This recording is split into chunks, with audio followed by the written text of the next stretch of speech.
Dear viewers, अगर आप मेरे चैनल में नए हैं तो मैं आपको बता दूं, हर वीडियो के एंड में मैं एक क्वेश्चन पूछती हूं अपने व्यूअर्स से, और जो भी व्यूअर सबसे पहले आंसर देते हैं तो मैं उनका नाम अपने नेक्स्ट वीडियो में लेती हूं। और ये जस्ट एक फ़न क्वेश्चन है, इसके पीछे हमारी कोई मंशा नहीं है। और तो इस वीडियो को आप ध्यान से देखिएगा, उस क्वेश्चन का आंसर इसी वीडियो में होगा। तो आज के जो व्यूअर हैं जिन्होंने सबसे पहले सही आंसर दिया वो हैं सुनीता मोर 2633। तो Sunita ji, thank you so much, आपने मेरा वीडियो इतने अच्छे से और पूरा वीडियो देखा, इसके लिए बहुत बहुत धन्यवाद। और मैम आपके लिए ये फ्लावर्स मेरे बगीचे के, थैंक यू। हेलो फ्रेंड्स, मुझे अक्सर मेरे कमेंट बॉक्स में कमेंट्स आते रहते हैं कि आपका गार्डन बहुत ही सुंदर है और आपके यहाँ पे बहुत अच्छी सब्जियाँ उगती हैं, आप बहुत मेहनत करती हैं। बहुत अच्छे अच्छे कमेंट्स मेरे व्यूअर्स मुझे करते रहते हैं। तो मैं आपको आज बताती हूँ कि मेरे गार्डन का राज क्या है, कैसे मेरे घर के सारे पौधे इतने हरे भरे रहते हैं, इतने हेल्दी रहते हैं और इतनी ठंड के अंदर भी वो इतने अच्छे से ग्रो कर रहे हैं। तो उसका राज मैं आज सबके साथ शेयर करती हूँ। मेरे गार्डन में हरे भरे पौधे रहने का सिर्फ एक ही कारण है कि मैं अपने पौधों की देखभाल बहुत ही अच्छे तरीके से करती हूँ। मैं हर पौधे को इंडिविजुअली उतना ही टाइम देती हूँ जितना एक हम बच्चों को देते हैं। और इनका ध्यान, मुझे ये भी कमेंट आया कि ये किसी से करवाती होंगी काम, तो नहीं डियर व्यूअर्स, मैं अपना गार्डन का काम खुद से करती हूँ। मुझे नहीं पसंद कि माली आके मेरे पौधों को हाथ लगाए। हाँ, जब मुझे सीज़न चेंज होता है, मैं मिट्टी को चेंज करती हूँ, तब ऑब्वियसली वो इतना बड़ा काम है। इतनी बड़ी बड़ी क्यारियों की मिट्टी को खाली करना और इसमें भरना मेरे लिए आसान नहीं है अकेले के लिए। जब छोटे गमले थे तो मैं खुद ही भरती थी। तो मैं जब मिट्टी चेंज करती हूँ, मिट्टी बनाती हूँ, तो मैं ज़रूर हेल्प लेती हूँ, क्योंकि इतनी सारी मिट्टी, कई किलो मिट्टी मैं नहीं अकेले कर सकती और ना मेरे पास इतना टाइम है, ना मेरे पास इतनी एनर्जी है। हाँ, इन पौधों को गुड़ाई करके इनका ध्यान देना, वो काम मैं खुद से करती हूँ। तो मैं आप सबको दिखाती हूँ, पहले अपना गार्डन दिखाती हूँ। ये देखिए कितनी अच्छी पत्ता गोभी हो रही है। तो हम गोभी को हमेशा ढक के रखते हैं। और मेरे पपीते में भी यहाँ पर फूल आने स्टार्ट हो गए हैं। देखिए, मैं आपको अक्सर दिखाती हूँ अपना पपीते का पौधा, इसमें फूल आने भी स्टार्ट हो गए हैं। तो यहाँ पर भी बहुत अच्छी ग्रोथ हो रही है। मैंने, क्योंकि ये छोटी क्यारी में लगा हुआ है, तो मैंने इसके नीचे किचन वेस्ट कंपोस्ट का एक यहाँ पर कंपोस्ट बिन रख दिया है और उसमें कूड़ा डालती रहती हूँ, जिसका लिचिड इसकी जड़ में जाता है और उससे इसको, मेरे पपीते के पौधे को न्यूट्रिशन मिलता रहता है। तो अब बात करते हैं कि मेरे घर में जितने भी पौधे हैं वो इतने हरे भरे कैसे रहते हैं। तो मैं अपने इन पौधों को हरा भरा रखने के लिए इन पौधों की मिट्टी की नियमित रूप से गुड़ाई करती हूँ। गुड़ाई करना बहुत ही ज़रूरी है। जब आप देखिए, आज ही मैंने गुड़ाई की है। जब हम गुड़ाई करते हैं उस दिन हमारे को पानी नहीं डालना, उसके नेक्स्ट डे हमें पानी डालना है। चाहे मिट्टी कितनी भी सूखी हो, आप अपनी क्यारी को छोड़ दीजिए, अपने गमलों को छोड़ दीजिए और मिट्टी को नेक्स्ट डे डालिए। और गुड़ाई करने से ये होता है कि जब देखिए, जैसे हमने गुड़ाई की तो इसके अंदर मिट्टी को जब हम अलट पलट करते हैं तो उसके अंदर एरिएशन बहुत अच्छा होता है, यानी कि हवा का संचालन बहुत ही अच्छा होता है। और जो पौधे होते हैं उनकी जड़ों में खुलकर पूरी हवा लगती है, उससे पौधे बहुत ही जल्दी ग्रो करते हैं। आप देखिएगा, नोटिस करिएगा, आप जब भी अपने गार्डन में, अपने गमलों में जब आप गुड़ाई करेंगे तो आपके जो पौधे हैं वो बहुत ही अच्छी तरीके से ग्रो करेंगे और नेक्स्ट डे ही उसके अंदर एक विजिबल चेंज देखने के लिए आपको मिलेगा। आप एक बार ट्राई करके देखिए, क्योंकि इस चीज़ को मैंने आजमा के देखा है। अगर हम गुड़ाई करेंगे तो बहुत ही अच्छा, अगले ही दिन थोड़ी सी जो पौधे होते हैं वो बड़े हो जाते हैं।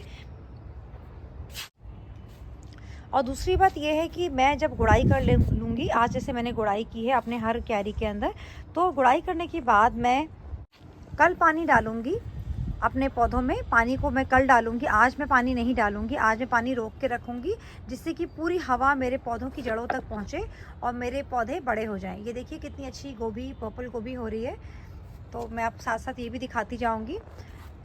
और फिर उसके बाद जब मैं कल पानी डालूँगी तो मैं इस बात का ध्यान दूँगी कि मेरे पौधों में इतना पानी भी ना चला जाए कि कीचड़ हो जाए, इतना पानी भी ना जाए कि बस पानी ऊपर ऊपर रह जाए और नीचे तक ना पहुँचे। तो ध्यान से पानी डालना होगा हमारे को। और बीच बीच में कभी अगर आपके पास लिक्विड फर्टिलाइज़र अगर आप बनाते हैं या बायो एंजाइम बनाते हैं, या अगर आपके पास बायो एंजाइम भी नहीं है, तो मैं आपको एक बहुत आसान तरीका बताती हूँ कि आपके पास गोबर की खाद होगी, नहीं होगी तो वर्मी कंपोस्ट होगी। अगर वर्मी कंपोस्ट नहीं है तो किचन वेस्ट कंपोस्ट होगी। तो उनको 24 घंटे के लिए आप भिगो के पानी में रख दीजिए। जैसे कि मान लीजिए आपने 1 किलो कोई भी खाद ले ली, उसको 10 लीटर बाल्टी में आपने डाल के रख दिया। उसके बाद आप उसको 24 घंटे तक रखिए। फिर उस पानी को जो थोड़ा सा हिलाइए और उस पानी को 10 लीटर पानी में एक बाल्टी लीजिए 10 लीटर पानी की, उसके अंदर 1 लीटर वही पानी जो आपने वर्मी कंपोस्ट या गोबर की खाद जो भी आपने पानी बनाया है, उस पानी को उसमें डालिए और अपने पौधों की जड़ों में डालिए। देखिए बहुत ही अच्छा आपको रिजल्ट मिलेगा। और अगर आपके पास सरसों की खली है, आप जानते हैं सरसों की खली का फर्टिलाइज़र बनाना, और मैं स्क्रीन पे चला दूंगी कि कैसे फर्टिलाइज़र बनाया जाता है। तो आप साइड में देख रहे होंगे कि इस तरीके से फर्टिलाइज़र बनाया जाता है। सर्दियों में तो बहुत ही अच्छा होता है सरसों की खली का फर्टिलाइज़र, आप वो भी पौधों को दे सकते हैं, उससे बहुत अच्छी ग्रोथ होती है। वो गर्मियों में नहीं, बस वो इसी टाइम पर ज़्यादा सर्दियों में दिया जाता है। तो इस तरीके से आपको पानी को डालना है अपने पौधों को हेल्दी रखने के लिए।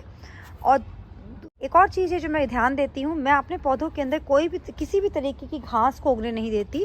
जब पौधों में घास उग जाती है तो पौधों का न्यूट्रिशन वो ले लेती है, तो घास बड़ी हो जाती है और मेरे पौधे जो होंगे वो सूखे रह जाएंगे। तो हम अगर चाहते हैं कि हमारे पौधे अच्छे से बड़े हों, तो हमारे को अपने पौधों के अंदर घास को निकालना होगा, जिससे कि पौधे बहुत अच्छी खूबसूरती से बड़े हों। देखिए मैं आपको एक चीज़ दिखाती हूँ, साथ साथ जूम करके दिखाऊंगी मैं आपको। ये देखिए, ये रोमेंसिको ब्रोकली है जो कि मैंने बीज डाला था, जो कि ज़्यादातर ठंडे जगहों पे होता है। तो मेरे यहाँ मुझे वो दिखनी शुरू हो गई है। देखिए इसकी ग्रोथ हो रही है, तो कितना सुंदर फूल है। तो इस टाइप की एक्सोटिक वेजिटेबल्स भी मैं अपने यहाँ ट्राई करती रहती हूँ और लगाती रहती हूँ। ये तो बहुत छोटा सा है, अभी 1 रुपये की जितना ही होगा ये, तो बड़ा होगा मैं आप सबके साथ शेयर करूँगी इसको। देखिए कितना सुंदर कुदरत ने ये फूल बनाया है। तो इसको ढक देते हैं, इसको बड़ा होने देते हैं छोटू को। तो आप घास को निकालते जाइए, कभी घास को ग्रो मत होने दीजिए। और मैं आपको एक ट्रिक और बताती हूँ, आपको बहुत अच्छा लगेगा। जब आपके पास मान लीजिए बहुत सारी घास इकट्ठी हो जाए जो बगीचे से निकलती है, मैंने बहुत बार ट्राई किया है, मेरी एक फ्रेंड है उन्होंने मुझे ये बताया था। तो घास को आप इकट्ठा करिए।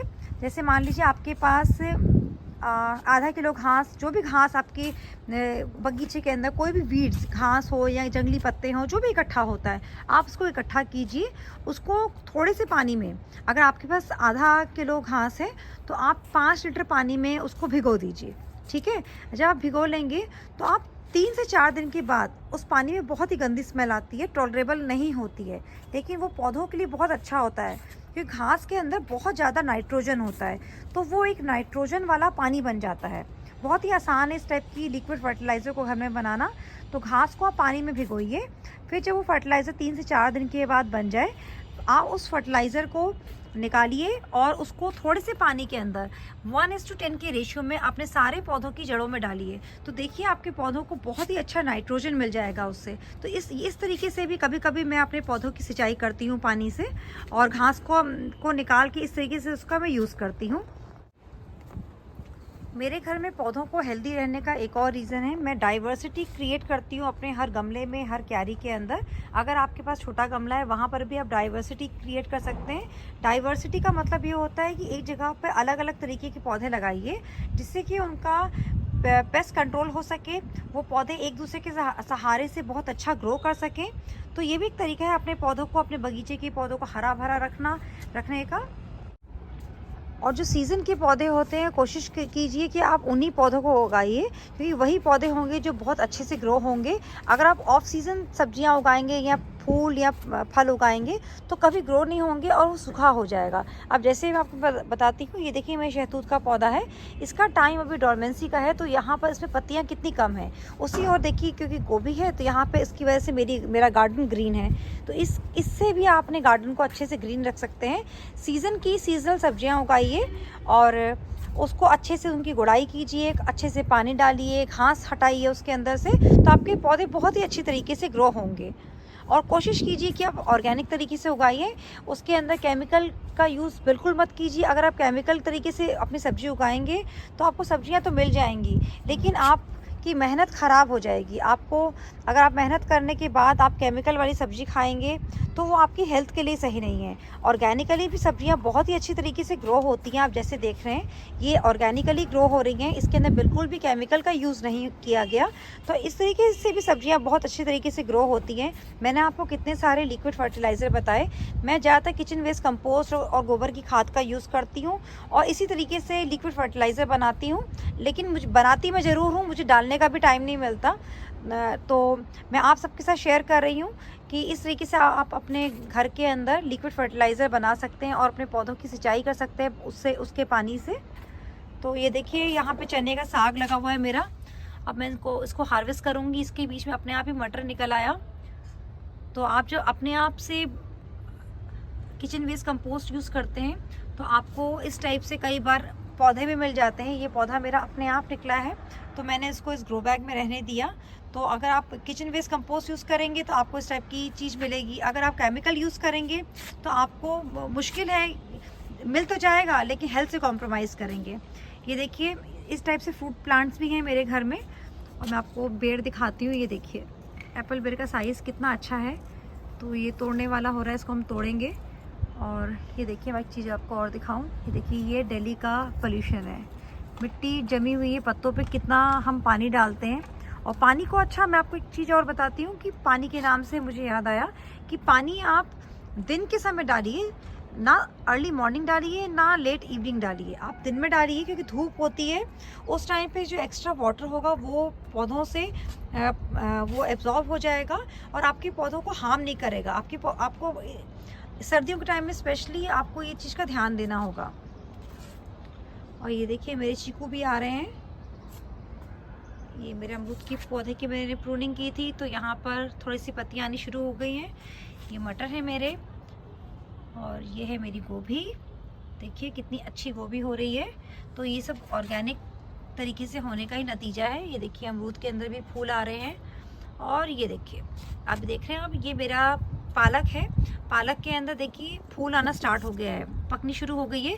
इस पालक को मैं निकालूंगी नहीं, जब ये बहुत बड़ा हो जाएगा ये इसी जगह पे सूखेगा, इसके बीजे यहीं पर ड्राई होंगे और फिर हवा चलेगी तो हवा से इसके बीजे पूरे मेरे बगीचे में उड़ उड़ के मेरी मिट्टी में जाएंगे।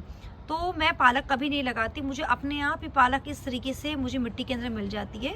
और मेरे यहाँ तो गर्मियों में भी पालक बहुत अच्छी तरीके से होती है। मैं आगे आपको ट्रिक बताऊँगी कि गर्मियों में पालक आप कैसे उगा सकते हैं। तो अभी तो आप मेरे अमरूद का पौधा देखिए। और आज मैंने हल्दी जैसे दिखाया, मैंने हल्दी अपनी थोड़ी सी काटी है और ये देखिए मैं आपको दिखाती हूँ, मेरी हल्दी भी यहाँ पर हो रही है। ये देखिए हल्दी पे आना स्टार्ट हो गई है, हल्दी के बल्ब बनने स्टार्ट हो गए हैं। ठीक है, अभी मैंने इसको ढक के रखा है। और हल्दी के बल्ब को बड़ा करने के लिए मैंने थोड़ा सा ऑर्गेनिक पोटेशियम डाला है। जब हल्दी के बल्ब की जो टहनियाँ ऐसे सूखने लग जाए तो वहाँ पर हल्दी के बल्ब बनने स्टार्ट हो जाते हैं। तो ऐसा होता है। और ये देखिए काफ़ी सारे पत्ते सूख रहे हैं यहाँ पर। इसका यही इंडिकेशन है कि इसके अंदर हल्दी बननी स्टार्ट हो गई है। मैं आपको दिखाती हूँ, जैसे ये है, इसके नीचे यहाँ पर हल्दी बन रही है।